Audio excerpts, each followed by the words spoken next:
Most of my friends don't talk with their parents about sex. Sex is probably the hardest thing to talk to my parents about. It's just silly talking about it. It's embarrassing. Scary. Uncomfortable. Yeah. Not. I definitely got more information about sex from my friends, school, and the street. I used to think you got pregnant by kissing. If you do it too long, you'll be stuck. Dancing leads to sex. You lay next to some guy and you get pregnant. You can die after your first time. As you get older, you realize, well, I guess that's not true. S-E-X. Do those 3 letters make you uncomfortable, embarrassed, tongue-tied? Well, you're not alone. Teenagers and adults agree it's easier to have sex than to talk about it. I'm Lisa Gibbons. The truth is that over half of all teenagers have had sex before they're 18, and not talking about it isn't helping. In America, a teenager contracts a sexually transmitted disease every 10 seconds, and over 1 million teenage girls become pregnant each year. What you're about to see might make you uncomfortable, might even scare you. The truth is, it should. My name is Nicole, and I am 14, and I'm 9 months pregnant. And I was like, so freaked out, so scared. I didn't think that it would really happen to me, even knowing that, well, you're not using protection, you're probably gonna end up pregnant. Still there? Just to know the fact that I'm gonna be a mom kind of scares me.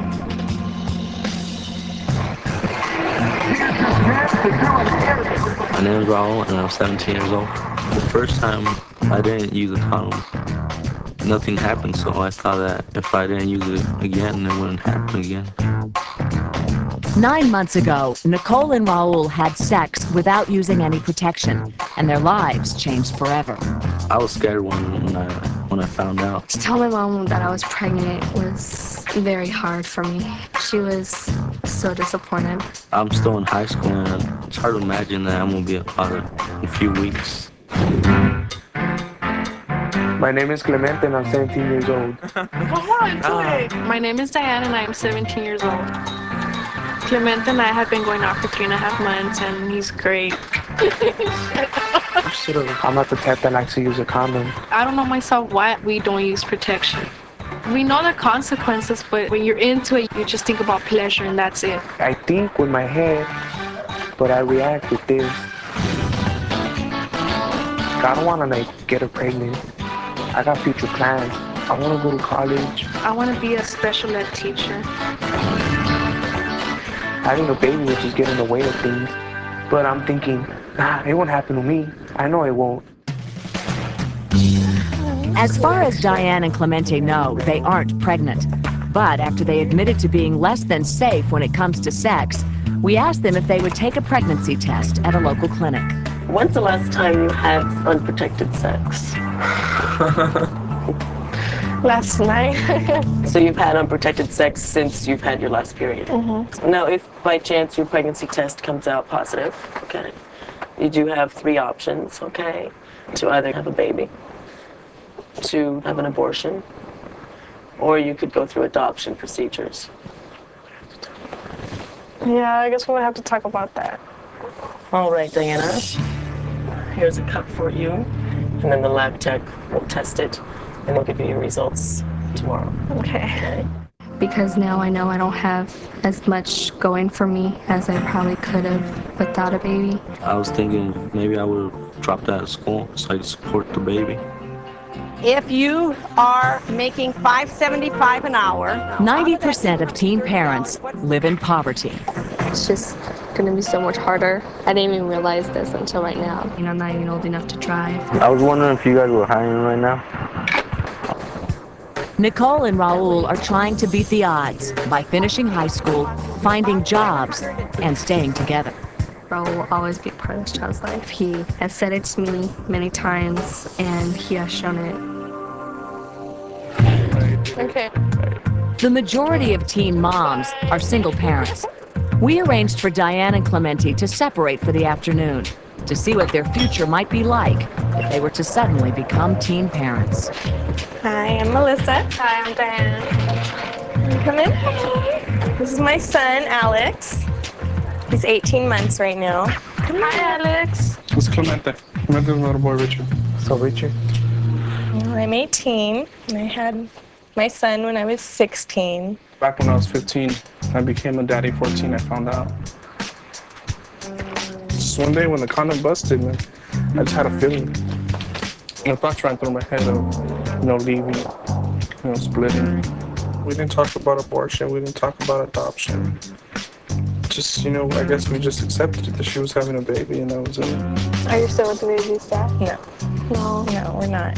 When my little boy was about 1.5 years, his mom left. We were planning on getting married and everything. And he acted like he was going to be there forever. When my friends would call up, hey, you want to go cruising? Say, hey, you got room for a car seat? As soon as I get home from school, I go straight to work until about midnight. And I have to wake up at like 5:30 in the morning. I get frustrated and I get upset. I was like, come on, I gotta be at work and you gotta be at school by a certain time and wash your hands. Wish that I could just, leave it all and just be a teenager again and not have to worry about all this. But I know my mom's not the one that had this kid, so I have to take care of him. Hopefully you pray to God that she's not. If she is, your lifetime is gonna totally change. This is my life. This is my 24/7. I can't take him back and say, you know what, I don't want him no more here. All Sarah's are fine.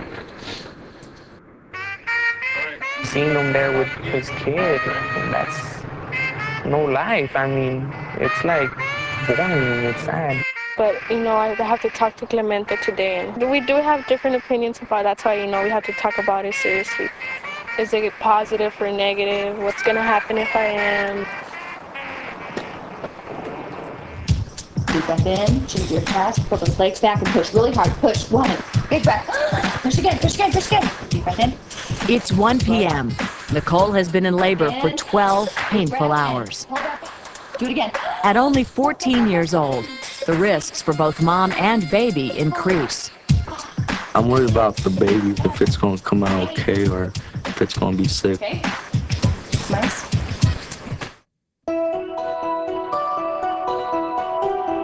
Not all babies are born healthy.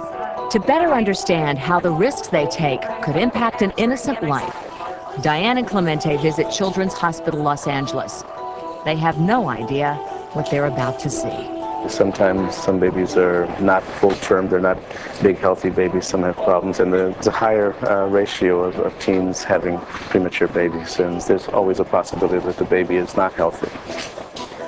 And if you're the parents, then you have to care for that baby. First one is sitting in his infant swing over here.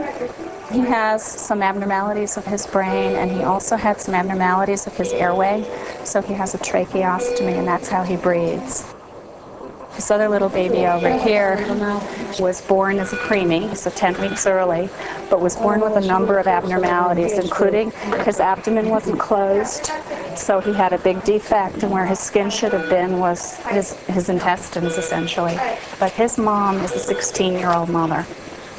So when she takes him home, the baby will need special equipment, essentially for the rest of his life. Our littlest baby here. This is a little 500-gram baby, which is 1 pound, 2 ounces, born at 24 weeks, and I'd just like you to take a look at her name.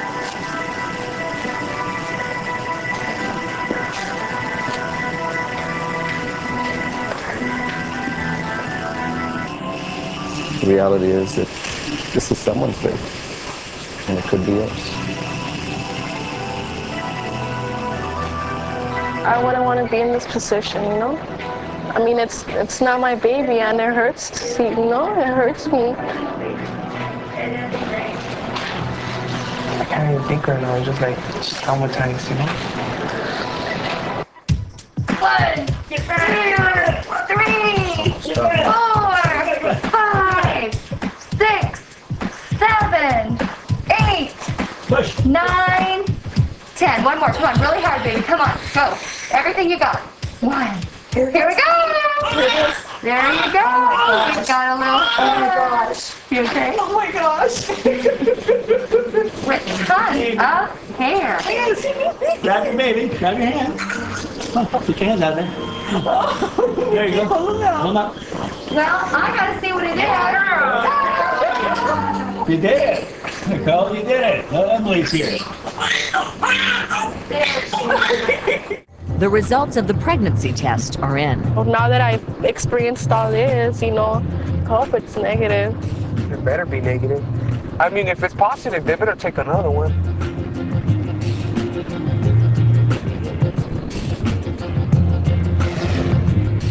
You seem a little bit anxious about wanting to know what your results are. So are you ready to hear them? Mm-hmm. It is, I don't want to know. Go tell her. Okay. Well, I actually saved the little test itself. And do you see that blue line? That means negative. I appreciate your relief. However, because you did have recent unprotected sex, this pregnancy test may not have picked up a positive result. So you could conceivably still be pregnant. How do you feel? It's between using a condom or just waiting, you know? Just keep Yeah, it just waiting. cool off for a little, you know? I would like to get on birth control. We're still young, and we still have that chance where we don't have kids. And we could accomplish our dreams.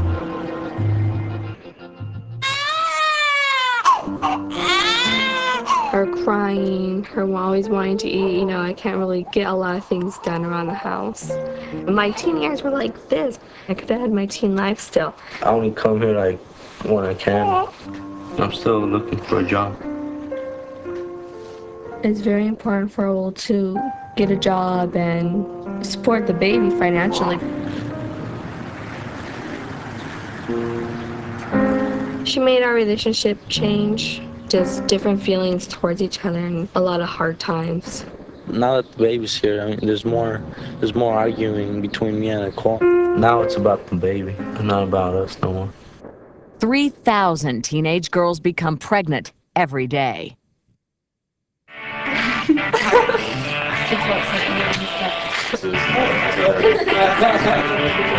It's the end of the school year. These teens and their parents are getting ready for one of the most popular initiations into the world of dating and sex, the high school prom. I love formals. It's going to be really fun, and we're going to do everything, pictures and dinner and the whole deal. It's definitely a big date night. People definitely would like some action on prom night, because I mean that's a lot of money to throw down. She likes it. Yeah. All right, have fun. I don't think that a majority by any means goes to the prom just to have sex for that night. I mean, it happens. You can't deny that it happens. Everybody knows it happens. It always has happened. I haven't had sex yet, but definitely, you know, I've experienced a lot. It just hasn't happened yet, and I don't want to shoot myself short the first time. As they prepare for the prom, these 4 teenagers are letting us go behind the scenes to see what's really going on with teen relationships today, and to learn the truth about how in touch parents really are. So you'll be careful, and are you going to tell me where you are tonight? No. Yes, I think you are. Some parents are still just clueless. They just have no idea what their kid's doing. Hi. I've been seeing Nick for a year and 2.5 months. I'd say love is in this relationship, definitely. I feel that serious relationships mean that you have to feel really committed to somebody. It's purple. I asked a girl named Katie to go to junior prom with me. She fits the bill for like somebody who I think I'd have a really good time with on a date. It's not dating, really. It's more just like, hey, you know, I like you. Let's go to the prom. Oh yeah, this is my mom. Hi, thank you very much.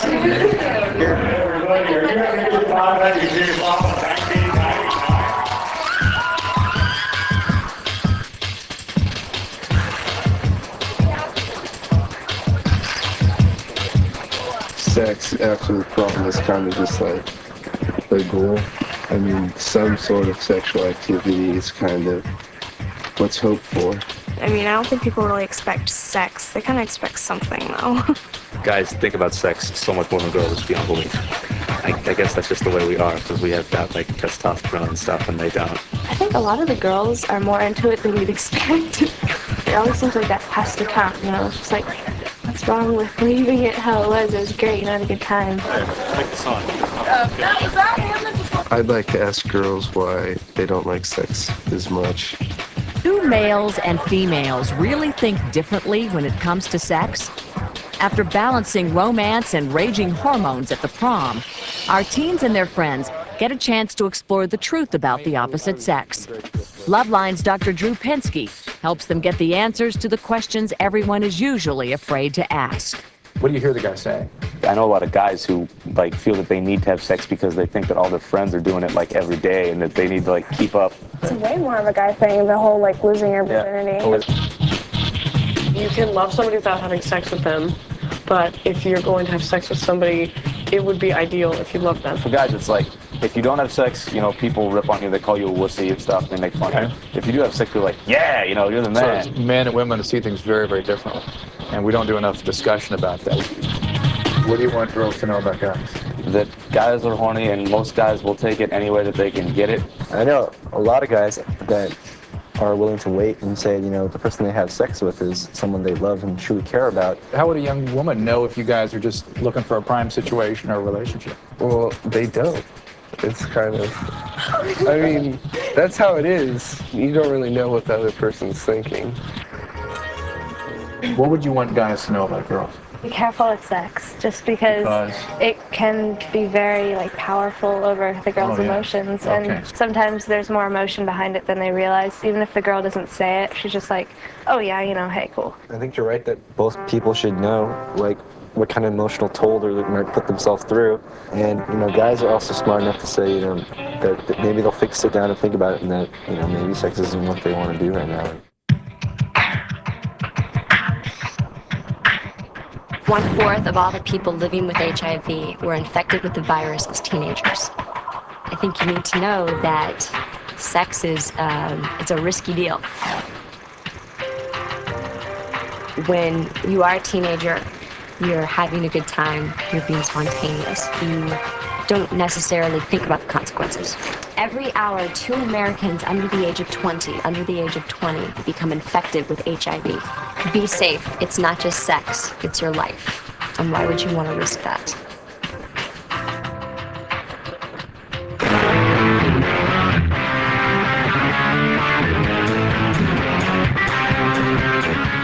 Hi, I'm Danny, I'm 18. Sex is the #1 topic in school. My name is Lauren. I'm 16 years old. In high school, when people have oral sex, that's not considered having sex. My name is Brandon. I'm 19 and I'm a gay male. I know a lot of people who aren't gay and straight that are not practicing safe sex. My name is Janine, and I'm 17 years old. Yes, I've had sex before. My mother doesn't know. I guess maybe she will now, but... If you would go and ask most kids, did you use protection while having oral sex, they'd laugh at you. I wouldn't get a sexually transmitted disease. Why would it happen to me or the person that I'm with, you know? He wouldn't have something like that, or, oh, he's not dirty, you know? I don't think that anything can happen to me. At some points, I don't think that I'll catch anything. When you're in the moment, it's in the mood, you're not going to be like, okay, well, time out. Do you have a sexually transmitted disease? It never happens. These New York teens are about to learn the ugly side of sex. Escorted by sex educator Dottie Rains, the four will tour a microbiology lab where hundreds of cases of sexually transmitted diseases are diagnosed each day.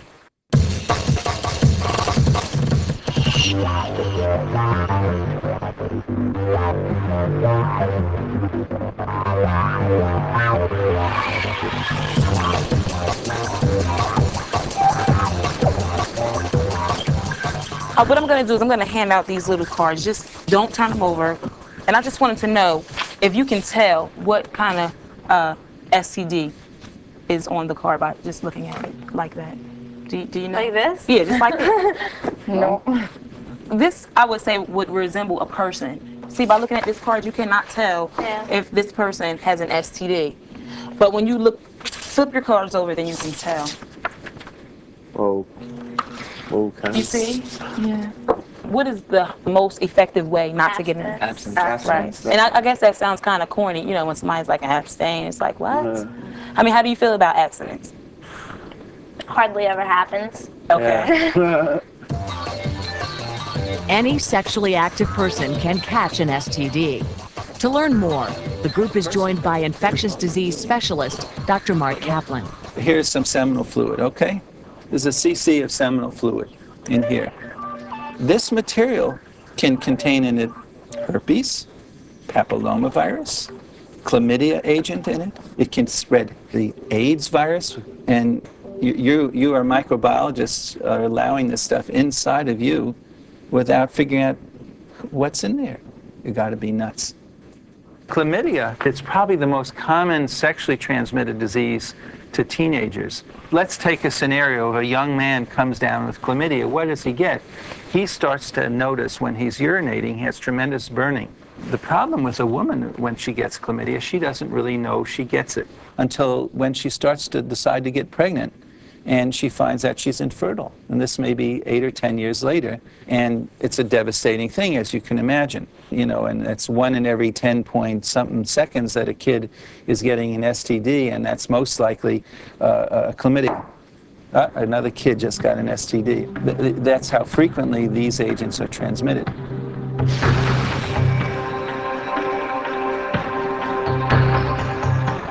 The bacterial illnesses, syphilis, gonorrhea, chlamydia, can be treated with antibiotics and cured, but you hope that you get it before structural damage was done to your body. Viral diseases, herpes simplex, genital warts, hepatitis B, HIV, really cannot be cured. They're yours for a lifetime.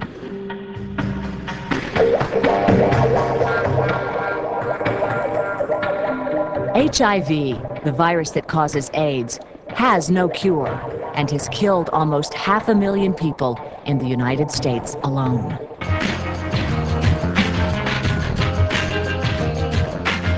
At the North Shore University Medical Center, Dottie introduces our teens to AIDS counselor Tanya McKinney. Here, they begin a day they'll never forget. Most infection rates amongst adolescents, people in your age bracket, they're contracting it through unprotected sex, unprotected straight sex. This virus is grown amongst your population. Large numbers of teenagers are infected, large numbers. Because you can't see it. It's not something that just shows itself. And for many people, won't show itself for years, on the average 10 to 12 years.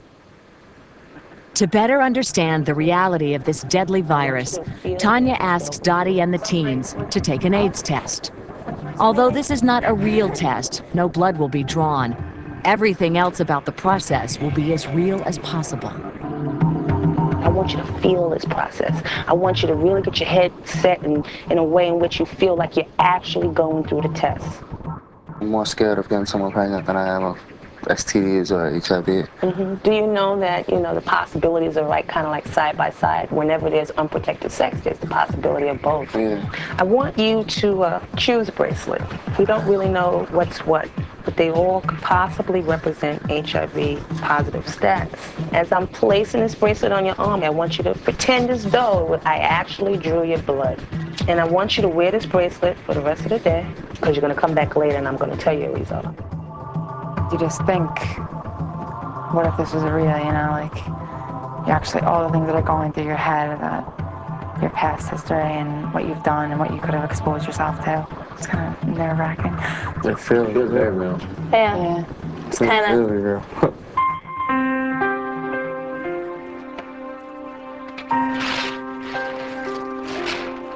I'm Lisa. I'm 33. I was diagnosed with full-blown AIDS at the age of 25. It was 1991, and it was unheard of that non-IV drug heterosexual women got HIV. Lisa contracted HIV from a man she was engaged to when she was 21. But she didn't know she was sick until she was diagnosed with full-blown AIDS 3 years later.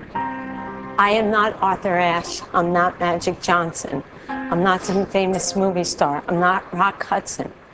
I'm like one of you. I'm just Lisa. I grew up in a little town. I just want to make this real for you. I don't want you to think that 40 pills a day is going to make it go away. I'm in prison, and I can't get out. There's no parole. In the last 7.5 years, I must have been on my deathbed 100 times. I've been 80 pounds, bald, for 3 years. I feel like an alien. I really do. Sometimes I think to myself, God, I hate being different. I want to be like you. I want to worry about my hairdo. I want to get upset over the parking ticket. I don't anymore. I've had to do things I never imagined I would, like face my own mortality. This will rob every dream that you ever had from you. And I am not lying to you. It'll take everything away. All of you are special. Do me a favor, and just if you could hold off, if you could make a pact with me. Sex is so incredible. But once you get this disease, it's wiped away completely away from you. If you could just hold off and make that pact, then I feel like my life on earth here has been served. It's really sad knowing that, you know, all her dreams were ruined and she has to go through this and her family has to go through this. She's only been with people that she's really loved. I never knew it could be like that. I know the people who have AIDS and they look like regular normal people that, you know, that it's something that they can cover really well, but Lisa can't cover it. It's now time to get the results of the fake tests, which now seem all too real. I don't know why I feel nervous. Me too. I can't stop shaking my hands. My foot's going. It's like starting to fidget. I'm starting to worry for other people that I know of that had unprotected sex. Before I actually give the results, there is one thing I want to do. We really need to really quickly reiterate how you can and cannot get HIV, okay? You cannot get HIV from touching someone, hugging someone, kissing someone, sharing a soda, sharing some water, okay? However, there are some clear ways that you can get HIV. Unprotected sex. Absolutely, which includes oral, anal, and vaginal. Lauren, can you read me the number you have in your bracelet just to double check? It should be on there. 002. Lauren, you tested negative. She's starting to smile. Okay. 003. Okay. Brandon, you tested negative. Janine, your number, sweetheart. 001. Tested negative. Dan, just read me the number, honey, just to be sure. Okay. Negative.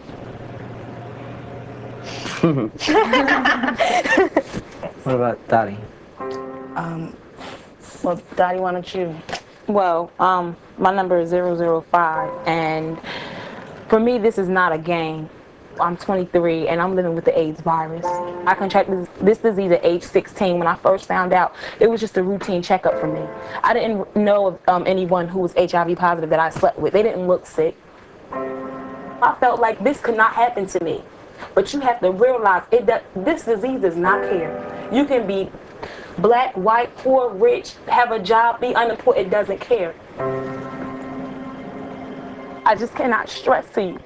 Sex should not be taken lightly, by no means. I don't care how he looks, how she looks. This disease can affect you. You know, guys, you gotta wake up. You got to. Assess your risk. Take charge of your life. And it's okay to say no. It's okay to abstain. Because you don't want this disease to affect the rest of your life. That's just so shocking to think that, like, just be having fun with your friends just like that, and you have no idea. I mean, she looks totally healthy. I'm gonna really think twice before I have sex again. It just makes me think like how stupid I was. Now I gotta think what I'm gonna do to prevent it. Or simply abstain. Mm-hmm. But as far as we know, it could be too late. 75% of sexually active teenagers admit they have never been tested for HIV or other sexually transmitted diseases. HIV tests are confidential.